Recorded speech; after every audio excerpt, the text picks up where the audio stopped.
This video from Casio Help, we're going to demonstrate how to do a factory reset on the SR-C4500 register. The factory reset will reset all programming data, wipe it all, and will wipe all sales data, so the till will be back to zero and have no personalised programming on it.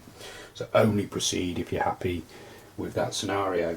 The first thing to do is to turn the key to the off mode, then press and hold down journal feed. Whilst holding journal feed down, you turn the key to PGM and then release journal feed. When the display reads init with lots of zeros, you have to type in the following code: 17240, and then press the subtotal key. The machine will now perform the factory reset or factory initialization. Takes about a minute or so, and you know it's finished because it'll print out a little receipt for you which will have that number on it, and it'll also return you to the main PGM settings menu.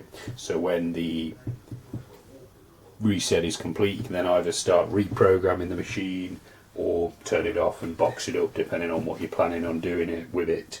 If you are looking to start programming again from scratch, we'll have videos appearing at the end of this video showing you how to set the machine up, how to set the buttons up.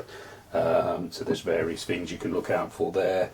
You can also subscribe to this YouTube channel. We're regularly posting more videos on the Casio machines. This one can also be used in conjunction with the smartphone app, so if you're looking to use the app, I've also got videos showing you how to set that up and use it with the register. And then for more information you can also visit casiohelp.co.uk.